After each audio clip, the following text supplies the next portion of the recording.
सब लोग अपने दोनों हाथों को जोड़ेंगे, दोनों को नेत्रों को बंद करेंगे, रीढ़ की हड्डी को थोड़ा सा सीधा करेंगे और परम पिता परमात्मा का स्मरण ओम नमः सिद्धिभ्यः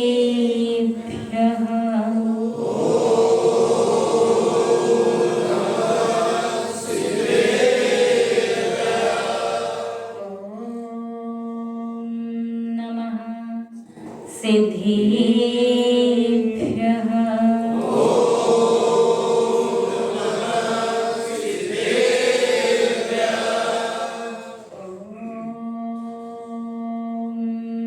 नमः सिद्धिभ्यः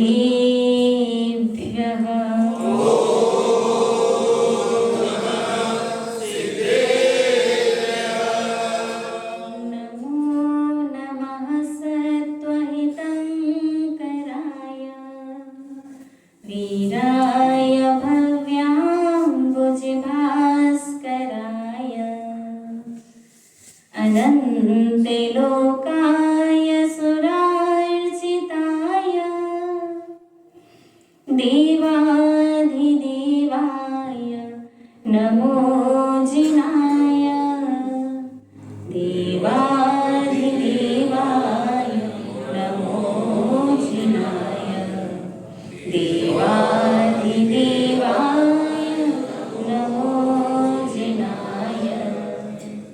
जय बोले त्रिकालवर्ती त्रैलोक्य पूज्य विश्वाराध्य पंच परमेश्वरी भगवान की आदि ब्रह्मा आदि तीर्थंकर वृषभ देव श्री आदिनाथ भगवान की मूल नायक विराजमान द्वादश वेद तीर्थंकर प्रथम बाल्यति श्री वासु पूज्य भगवान की विश्व वंदनीय भगवान महावीर स्वामी की परम गुरु परम पिता परमात्मा 1008 श्री सीमंदर स्वामी भगवान की 20वीं सदी के प्रथमाचार्य मुनिकुल पितामहाचार्य चक्रवर्ती आचार्य भगवंत श्री शांति सागर जी मुनि महाराज की पूज्य आचार्य गुरुदेव श्री वसुनंदी जी मुनि महाराज की रत्नत्रयधारी तपोधन श्रेष्ठ परम श्रद्धेय परम पूजनीय मम शिक्षा दीक्षा गुरु गणनीयारिका श्री सौम्यनंदिनी माता जी की अहिंसा प्रधान श्रीमद जैन धर्म की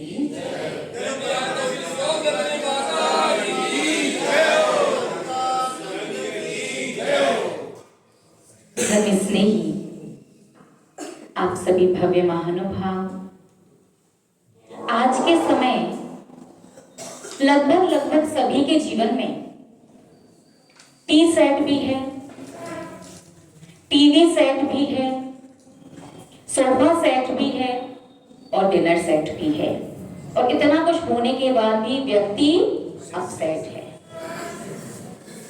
बहुत प्रयास करने के बाद भी चारों ओर से मनुष्य अशांति से घिरा हुआ है। यद्यपि मनुष्य का स्वभाव शांति है। कैसी दशा है? परम शांत दशा। शांत दशा या अशांत दशा? स्वभाव क्या है? स्वभाव तो परम शांत दशा है, फिर भी अशांति से घिरा है। क्यों? क्योंकि जब किसी के जीवन में पूर्वकृत अशुभ कर्म का उदय आता है, तब प्रयास और पुरुषार्थ करने के बाद भी मनोनुकूल, मन के हिसाब से आपके इच्छा के अनुसार यदि कार्य नहीं होता, तो आपको विकल्प उत्पन्न हो जाता है, आपके जीवन में अशांति का आगमन हो जाता है। आप ये तो देख रहे हैं कि हम इतना सारा प्रयास कर रहे हैं, इतना सारा धर्म कर रहे हैं, इतना सब कुछ कर रहे हैं, लेकिन आप ये नहीं देखते कि हम कर कैसे रहे हैं। आपको तो बस करने से मतलब बस कर लिया, बात खत्म। कैसे किया, क्यों किया, उसका अर्थ क्या है, उस बात के मायने क्या है, कैसे करना चाहिए, इन सब बातों से भूलिए ना। कोई बात नहीं, बस कर लिया ना, हो गया, बस कितना ही रखो। अभी आपको ये बात समझ में आएगी नहीं शायद, क्योंकि अभी आपका पूर्वकृत और वर्तमान का भी थोड़े से पुण्य का उदय चल रहा है, शरीर स्वस्थ है, अभी उम्र जो है वो ढलान की ओर नहीं है, अभी जवान है ना थोड़ा सा, तो जवानी में बात जल्दी समझ में भूलिए ना, थोड़ा थोड़ा टाइम तो लगता है, लेकिन आपको इसी अवस्था में समझने का प्रयास करना है, क्योंकि जब हाथ पैर हिलने लग जाएंगे, आंखों से दिखाई नहीं देगा, कानों से सुनाई नहीं देगा, वो अवस्था समझने के लायक भी नहीं रहेगी। और उस समय तो प्रयास करने के बाद भी आप अपनी गलतियों को नहीं सुधार पाओगे और अपने अशुभ कर्म से नहीं बच पाओगे। जैसे एक बात आती है, प्रवचन सुनने के बाद जिनवाणी स्तुति सभी लोग करते हैं ना। जिनवाणी स्तुति कैसे की जाती है? खड़े होकर के या बैठ करके? क्यों बैठ के करने में क्या बुराई है? हाँ, क्या बात है। पुरुष वर्ग खड़े होकर के, लेडीज वर्ग बैठ करके। क्यों बता सकते क्या आप लोग? पुरुष वर्ग बैठ के नहीं कर सकते क्या? स्त्री वर्ग खड़े होकर नहीं कर सकती क्या? सबसे पहली बात, जिनवाणी स्तुति का अर्थ पता है आपको? प्रवचन सुनने के बाद लास्ट में जो जिनवाणी स्तुति करके आप एक कायोत्सर्ग करते हैं, वो कायोत्सर्ग कितना आवश्यक है? क्योंकि वो एक कायोत्सर्ग आपका, जितनी देर आपने वो जिनवाणी सुनी है, जितनी देर आपने प्रवचन सुना है, भगवान जिनेंद्र देव की वाणी को सुना है, और उस सुनने में आपके जो भी दोष लगे हो, क्योंकि जिनवाणी को कैसे सुना जाता है? पूर्ण मनोयोग से, मन को स्थिर करके एकाग्रता के साथ। और आप कैसे सुन रहे होते हो? यहाँ वहां हिल रहे हो। मच्छर वगैरह काट जाए तो वो भी खुजा लो। कोई गलती से गर्मी में पंखा बंद कर दे तो पहले पंखे को देखो, फिर बंद करने वाले को देखो। कितनी अच्छी भी जिनवाणी चल रही हो, गर्मी में पंखा बंद होते ही और सर्दी में पंखा चालू होते ही चलाने वाले के पास ध्यान जाता। और आजकल तो पंचम काल की विद्या, श्रावक वाली विद्या कौन सी? Mobile phone. उस पर यदि घंटी आ जाए, किसी का फोन आ जाए तो कितना अच्छा ही प्रवचन हो, एक बार नजर जाएगी ही जाएगी कि अर्जेंट है, महत्वपूर्ण है, तो क्या करेंगे? प्रवचन सुनेंगे, कॉल अटेंड करेंगे, ईमानदार। हाँ, और यदि ऐसे ही है तो प्रवचन बहुत अच्छे है, पहले वो तो अच्छे से पूरा सुन ले।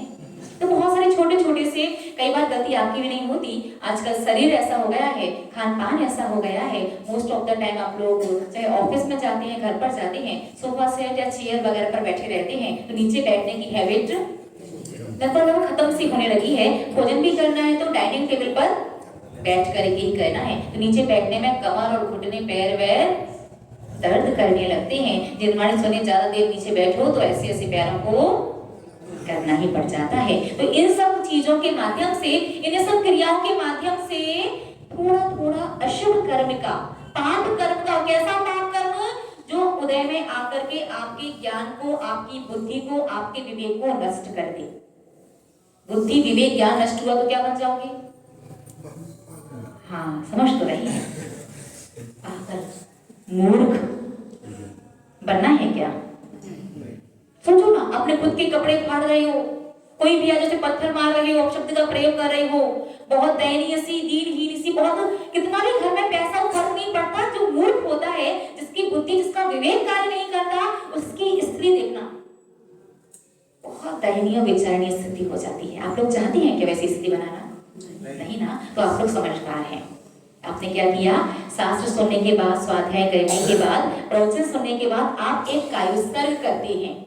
तो कायोत्सर्ग में एक बात बताइए, नमोकार मंत्र ही पढ़ते हो कि ओम ओम ओम नमः करके निकल लेते हो? क्योंकि कई बार देखने में आता है कि हमारा 3 बार भी नहीं हुआ, लोगों की बदनामी कहां तक आ जाती है? जिनवाणी माता की जय कानों तक सुनाई देने लग जाती है। तो ऐसा कौन सी स्पीड से, ऐसा कौन सा नमोकार मंत्र है जो हमारा 3 बार भी नहीं हुआ और आपका 9 बार पूरा होकर जय बोल के नमोस्तु बंदना करके? ध्यान रखना, ये कायोत्सर्ग आवश्यक है, क्योंकि ये एक कायोत्सर्ग उतनी देर में जिनवाणी स्वाध्याय करने, प्रवचन सुनने के माध्यम से जो भी श्रुत की अभिनय का दोष लगता है, उस संपूर्ण दोष को नष्ट कर देता है। तो सबसे पहली बात, कायोत्सर्ग खड़े होकर करना चाहिए, बैठ करके।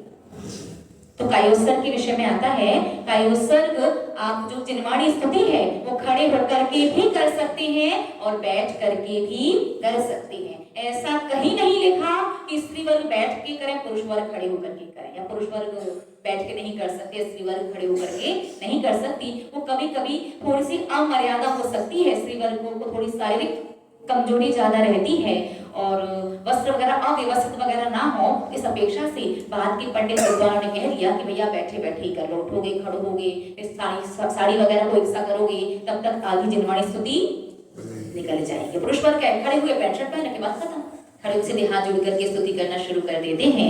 तो इसलिए बात के लोगों ने, पंडित विद्वानों ने स्वविवेक अनुसार इस प्रकार की चीजों का प्रतिपादन किया है कि जिनागम दिन शास्त्र में कहीं नहीं लिखा, चाहे स्त्री वर्ग हो चाहे पुरुष वर्ग हो, जिनवाणी स्तुति खड़े होकर के भी कर सकते हैं और बैठ करके भी कर सकते हैं।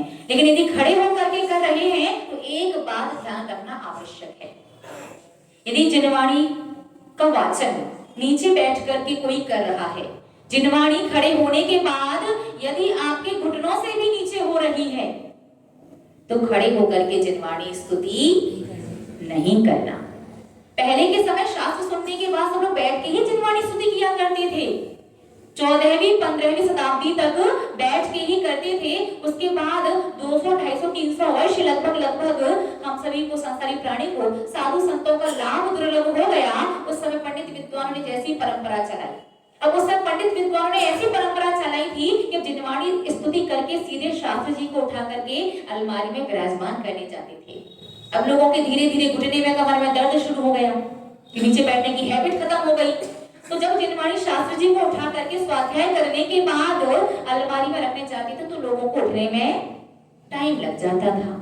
तो कहते देव शास्त्र गुरु परम पूज्य हैं, ज्येष्ठ हैं, श्रेष्ठ हैं, जब वो आ रहे हैं या जा रहे हैं, संभव हो तो कम से कम एक बार उनके सम्मान में अपना आसन छोड़ करके खड़े हो जाना चाहिए। यदि परिस्थिति है तो बात अलग है। तो लोगों की जब कमर घुटने वगैरह साथ देना उन्हें कम कर दिया तो फिर क्या प्रबंध बनाया पंडित विद्वान लोगों ने कि भैया जब जिनवाणी स्तुति प्रारंभ हो रही है ना तभी खड़े हो जाओ, ताकि जब जिनवाणी को विराजमान करने ले जाया जाएगा तो आपके द्वारा श्रुत की जिनवाणी की अभिनय ना हो। अब फिर जब 100-200 वर्ष व्यतीत हो गए और अब आपसे पूछा जाता खड़े क्यों होते हो, पता ही नहीं आपको, देखते आ रहे हैं इतने सालों से, जब से पैदा हुए हैं, जब से समझदार हुए हैं, यही देखा कि जिनवाणी स्तुति शुरू हुई सब लोग एक से कुछ खड़े हो जाते, कुछ खड़े हो रहे होते हैं, पूरी होते होते तो हो ही जाती हैं। और स्त्री वर्ग गलती से खड़े हो गई तो आपको नहीं खड़ा होना, बैठ जाओ। कभी विचार किया क्या?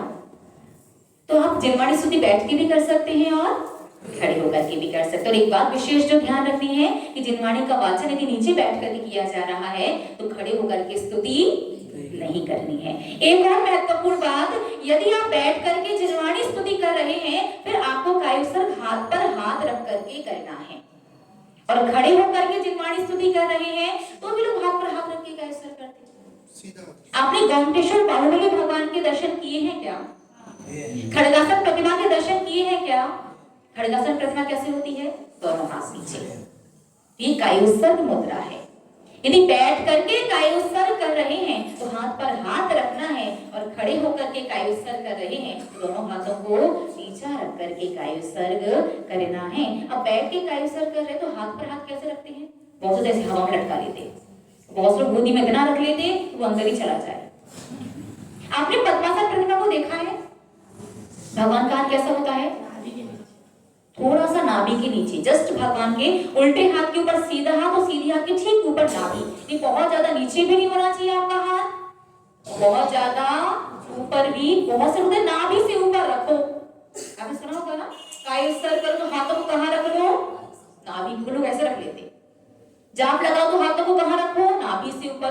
तो आपने भगवान की जो प्रतिमा है, पद्मासन जो प्रतिमा देखी है आपने, वो उनके हाथ अपने नाभि से ऊपर देखे हैं क्या? हाँ, नीचे का जो अधोभाग है उससे उनके हाथ ऊपर है कि नाभि के ठीक नीचे है। यही कायोत्सर्ग मुद्रा है। और ये प्रचलन में कब से है? कोई इस बात का आंसर दे सकता है कि नाभि से ऊपर हाथ क्यों करने चाहिए? रखते आ रहे हैं, बोलते आ रहे हैं, कहते आ रहे हैं। बस सीधी सी बात है, भगवान हम तो अपनी जाप लगा रहे हैं, कायोत्सर्ग करने आ रहे हैं, दर्शन में मंदिर में दर्शन करने आ रहे हैं, अभिषेक करें, पूजन करें, हमारा धन्यवाद करो। तो अकेले बैठे बैठे दूर हो जाते हैं। धर्म स्नेही महानुभाव, हमेशा याद रखना, संसार में जैन धर्म यूं ही ख्याति को प्राप्त नहीं है, जैन धर्म यूं ही महान नहीं है। अनेकानेक रीजन ऐसे हैं जिनकी वजह से जैन धर्म सबसे श्रेष्ठ धर्म है। कई बार लोग कहते हैं ना कि ऐसा क्या है, सारे धर्म एक बराबर है, श्रेष्ठ एक को श्रेष्ठ कहो, बाकी के धर्म को श्रेष्ठ मत कहो, तो पार्श्वर की पक्षपात करें, भेदभाव कर रहे हैं। ये भेदभाव नहीं है, क्योंकि संसार में कितने भी धर्म हो और संसार में जितने भी धर्म हैं, सभी के सभी धर्मों में एकमात्र जैन धर्म ऐसा है जिसमें आप जो भी प्रभु परमात्मा को समर्पित करते हो, सारी की सारी चीज कई गुना बढ़ करके लौट करके आपके पास ही आती है। बाकी अन्य सारे धर्मों में आप कहीं भी कुछ भी लेके जाओ, वहां पर आपको छोड़ के आना पड़ता। भोग या भोजन जो भी आप लगाते हैं, चढ़ाते हैं, सामग्री भी छोड़ के आनी पड़ती है ना, बोलिए ना। रिश्तेदारी में जाते हो तो मिठाई का डिब्बा या फल वगैरह, नमकीन मीठा वगैरह लेकर के जाते हो, ड्राई फ्रूट्स वगैरह लेकर के जाते हो, डिब्बा छोड़ के आती है, वापस लेके आती है, छोड़ के आते हैं। कोई रिश्तेदार आपके यहाँ आता है, तो जब वो जा रहा होता है तो कभी कभी विदाई स्वरूप, सम्मान स्वरूप आप उसे कुछ देते हो कि देके वापस ले लेते हो, देते हो, तो देके वापस आएगा जरूरी है क्या? कोई जरूरी नहीं है। लेकिन यहाँ जैन धर्म इसलिए विश्व प्रसिद्ध है, इसलिए सर्वश्रेष्ठ है कि आप एक मुट्ठी चावल लेकर के आते हो, एक मुट्ठी अक्षत लेकर के आते हो, प्रभु परमात्मा त्रिलोकीनाथ के समक्ष समर्पित करते हो, अक्षय पद की प्राप्ति आपको होती है, क्योंकि उन्हें तो अक्षय पद प्राप्त हो चुका है। आप एक दीपक उनके चरणों में समर्पित करते हो, मोह अंधकार का, अज्ञान अंधकार का नाश आपका होता है। थोड़ी सी धूप उनके चरणों में समर्पित करते हो, अष्टकर्म किसके नष्ट होते हैं? बोलिए ना, पक्का होते ही हैं।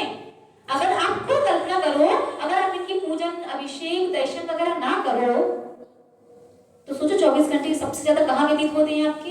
पाप में, संसार में। 24 घंटे में 22 साढ़े 22 घंटे पाप में जा रहे हैं, संसार में जा रहे हैं। 1.5 घंटे का धर्म, 1.5 घंटे का पुण्य, 22.5 घंटे का पाप एक साथ उदय में आएगा तो क्या होगा? पाप हालत खराब करेगा। तो आज हमारे पाप को किसी ने संभाल रखा है, बैलेंस कर रखा है, तो कहीं ना कहीं ये धर्म ही है। और हमने पहले भी कहा था आप लोगों से कि अगर आपके मन में ये विकल्प आए कि जो धर्म नहीं कर रहा उसके जीवन में पाप को किसने संभाल रखा है, किसने बैलेंस किया है? तुमने एग्जाम्पल दिया था ना साइकिल वाला, कि बिना पैडल मारे साइकिल नहीं चलती, लेकिन एक व्यक्ति बिना पैडल मारे चला रहा था। कैसे? कि उसने पहले स्टार्टिंग में 20, 25, 50 बार जोर जोर से पैडल मार लिया था, एक शक्ति बन गई थी, एक चैन बन गई थी, जिसकी वजह से अभी तो बिना पैडल मारे साइकिल चल रही है, लेकिन जब वो शक्ति समाप्त हो जाएगी उसकी साइकिल वहीं रुक जाएगी। वर्तमान में कोई बिना धर्म किए, बिना मंदिर जाए, बिना अभिषेक पूजन के भी ठीक ठाक दिखाई दे रहा है, तो पूर्व ग्रह पुण्य का उदय चल रहा है, भले प्रेजेंट में वो विशेष कुछ नहीं कर रहा हो, जस्ट वेट एंड वॉच। समय सबका आता है। कर्म सभी के साथ न्याय करते, बिल्कुल पक्षपात नहीं, किसी की उधारी नहीं रखते। उन्हें तीर्थंकर तक को नहीं छोड़ा, उन्हें पता है तीर्थंकर भगवान यदि केवली बन गए फिर मैं उदय में आकर के कष्ट नहीं दे सकता, केवली भगवान पर उत्सर्ग नहीं होता। तो केवली बनने से पहले मुनि अवस्था में भगवान आदिनाथ को आहार लाभ नहीं हुआ था, सबको पता है ना। लगभग 6 महीने से थोड़ा सा ज्यादा समय है, 6 महीने से थोड़ा सा ज्यादा, लगभग 13 महीने 8, 6, 9 दिन ऐसा पूरा निकल करके आता है। लेकिन कहने में क्या है 6 माह, 6 माह लगभग। लेकिन आप यदि निकालेंगे कि उनकी दीक्षा कब हुई, किस दिन हुई दीक्षा की? चैत्र वदी नौमी के दिन। और प्रथम आहार कब हुए? वैशाख सुदी तृतीया, अक्षय तृतीया। तो आप देखो चैत्र और वैशाख तो 12 महीने हुए, 13 महीने हुए। 6 महीने का पहले उनका उपवास था, फिर उसके बाद वैशाख में आहार हुए हैं, और वदी में दीक्षा हुई है नौमी के दिन, और सुदी की तृतीया को आहार हुए हैं। तो नौमी से तृतीया तक कितने दिन हुए? दूसरे साथ काउंट करेंगे तो 13 महीना 8, 9 दिन ऐसा निकल करके आएगा। तो भगवान आदिनाथ को भी आहार की आवश्यकता नहीं थी, लेकिन फिर भी मुनि परंपरा का प्रश्न करने के लिए जब मुद्रा लेकर के निकले तो आहार लाभ नहीं हुआ। भगवान श्री पार्श्वनाथ स्वामी पर भी उपसर्ग हुआ, भगवान पार्श्वनाथ पर तो सर्वविदित है, और भगवान महावीर स्वामी पर भी उपसर्ग हुआ। तो कर्म किसी को नहीं छोड़ते। यदि आप अपने कर्मों को अभी से बैलेंस करके चलना चाहते हो, दुर्गति से बचना चाहते हो, तो हमेशा क्रियाओं को सुधारने का प्रयास करना। तो क्या याद रखना है आपको? समय तो पूर्णता से भी ज्यादा हो चुका है। कायोत्सर्ग कि जब जिनवाणी स्तुति के बाद आप कायोत्सर्ग करते हैं तो आप खड़े होकर बैठ के दोनों ही प्रकार से जिनवाणी स्तुति कर सकते हैं, दोनों ही प्रकार से कायोत्सर्ग कर सकते हैं। खड़े होकर करोगे, दोनों हाथ नीचे और दोनों पैरों के बीच में 4 अंगुल का गैप, पैर से पैर ज्वाइंट नहीं होने चाहिए, ठीक है। दोनों पैरों में 4 अंगुल का गैप होना चाहिए और दोनों हाथ जो हैं वो भी आपके पैरों से टच नहीं होने चाहिए, ठीक है। और जब बैठ करके कर रहे हैं तो ठीक नाभि के नीचे और अधोभाग से ठीक हल्के से ऊपर आप उल्टे हाथ पर सीधा हाथ रख करके कायोत्सर्ग करेंगे। कायोत्सर्ग कैसे करते हैं? बैठ के सब लोग हाथ पर हाथ रख के दो, हाँ लगभग सही है, समझदार तो है वैसे आप लोग, है ना। अभी तो सबका सही हो रहा है, नहीं तो लोग ऐसे करके ऐसे रख के मतलब कैसे कैसे कायोत्सर्ग करते हैं। तो हाथ को आगे पीछे आजू बाजू नहीं, बिल्कुल ठीक सेंटर में इस प्रकार से हाथ को रख करके कायोत्सर्ग करना है। याद रखना, जिनागम में लिखा है, प्रायश्चित ग्रंथों में आचार्य भगवंतों ने लिखा है कि 9 बार नमोकार मंत्र पढ़ना एक कायोत्सर्ग सबसे लघु प्रायश्चित है। और लघु प्रायश्चित यदि आप निर्दोष कर लो तो समस्त पाप को धोने में समर्थ है। इतना ज्यादा शक्ति एक 9 बार नमोकार मंत्र पढ़ने में होती है। तो वैसे विषय चल रहा था देव दर्शन का, जब वो चढ़ ही नहीं पाई अभी तक, है ना। चलेगा, समय हुआ तो नहीं चढ़ नहीं पाएगी, 8:40 नहीं अब समय, कोई बात नहीं, संडे है तो अपना तो रोज संडे है। हमने आपको 4 दिन पहले कहा था कि आपको प्रवचन सुनते सुनते 8 दिन हो गए हैं। गवर्नमेंट भी वीक में 1 दिन की छुट्टी देती है, आज छुट्टी करो, अपने फंक्शन है, आपने छुट्टी की थी?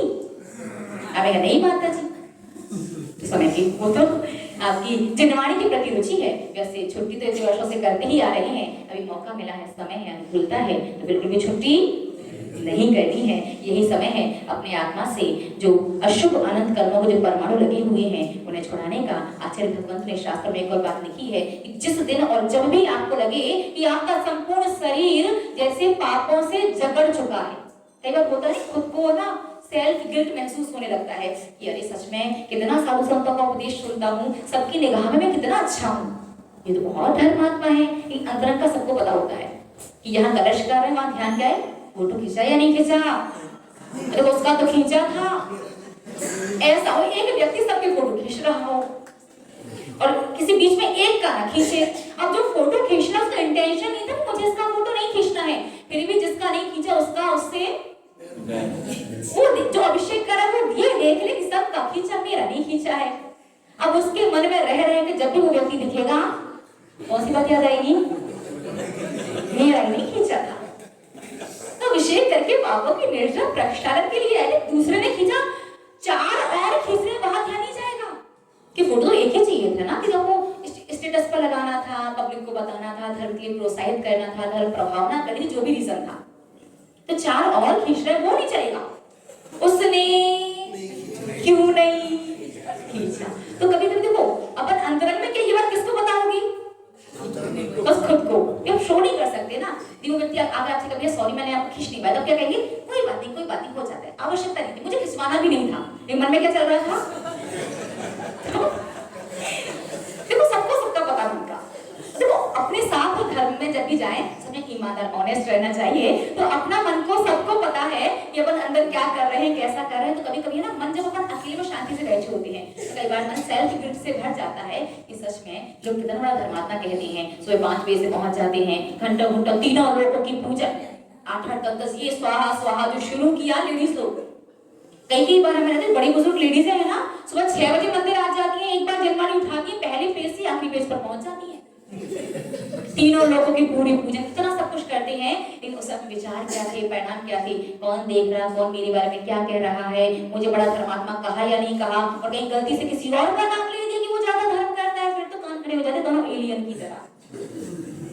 यहाँ वो तो आधा घंटे बाद में आती है, सबसे पहले तो नहीं आती, बहुत सारी चीजें ऐसी हो जाती हैं। तो आचार्य भगवंत ने शास्त्र में लिखा है कि जब भी आप सेल्फ गिल्ट से भर जाओ, में आपको लगे कि ये पाप जो है, बुरी आदतें जो हैं, उन्होंने आपको इस तरह से जकड़ लिया है, आपकी आत्मा को ऐसे बंधन में डाल दिया है कि आप चाह कर के उस चीज से नहीं छूट पा रहे हैं। तो आचार्य भगवंत कहते हैं कि अपने सर्वांग पर अरहम बीजाक्षर की स्थापना करो। क्या कहा? अभिषेक प्रवचन के बाद अरहम का पाठ करते हैं ना, तो वैसे ही उसी अर्घ की मस्तिष्क पर, दोनों आंखों पर, नाक पर, कान में, मुख पर, गले में, दोनों हाथों पर, कंधों पर, हृदय में, वक्षस्थल में, सब जगह, पैरों में, सब जगह अर्घम बीजाक्षर की स्थापना करें। बिल्कुल कर सकते हैं। ये मत सोचिए कि पैरों में स्थापना कैसे की जाएगी। बीजाक्षर की स्थापना कर सकते हैं। जब प्रतिमा की प्राण प्रतिष्ठा होती है उस पर भी बीजाक्षर मंत्रों वगैरह को लिखा जाता है। तो भावपूर्वक ध्यानपूर्वक स्थापना का शास्त्रों वर्णन आता है। अर्घम शब्द की स्थापना करो, फिर अर्घम का लयबद्ध तरीके से निबंध जैसा, ऐसे जैसा मत पढ़ना कि अर्हम अर्हम अर्हम अर्हम अर्हम, ऐसे नहीं, कैसे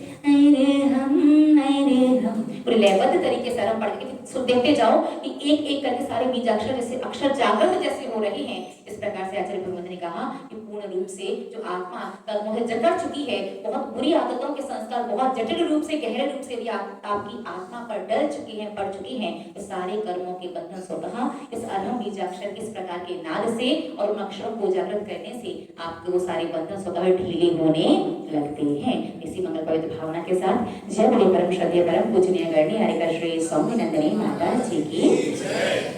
तो अर्घम की स्थापना करनी है नहीं करनी है वो स्वयं का आपका निर्णय है। लेकिन अभी क्या करेंगे अपन? अर्घम का पाठ, ताकि आत्मा के साथ साथ शरीर भी स्वस्थ रहे। तो कीजिएगा, दोनों आंखों को बंद, लगाइएगा आसन, जोड़िएगा दोनों हाथ, लयबद्ध तरीके से ताली बजाते हुए अर्घम का पाठ।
दोनों हाथों की हथेलियों को सबसे पहले आंखों पर लगाएंगे। मस्तिष्क का स्पर्श करते हुए सिर का स्पर्श करेंगे। मुख का स्पर्श करते हुए गला और गर्दन, दोनों कंधों का स्पर्श करते हुए दोनों हाथ, पेट का स्पर्श करते हुए नाभि और दोनों पैरों का स्पर्श करते हुए कमर का स्पर्श करेंगे। खोलिए आंखों को, चिन्हवाणी स्तुति। बोधि समाधि परिणाम सुधि। बिल्कुल खड़े होना चाहते हो, खड़े हो सकते हैं। संकोच मत करना कि माता जी ने बोला है कि पहले बैठ के करते थे, जिनवाणी को अपन रखने जा रहे तो खड़े होते हैं, ऐसा नहीं है। खड़े होना हो तो हो सकते कि आपके घुटनों से ऊपर है जिनवाणी, और बैठ के करना चाहो तो बैठ के भी कर सकते हो, ठीक है ना। बोधि समाधि परिणाम सुधि, स्वात्मोपलब्धि सिर सौख्य सिद्धि, चिंतामणिं चिन्तित वस्तुदानि, त्वां वन्द्यमानस्य ममास्तु देवी। कायोत्सर्गं कुर्मः।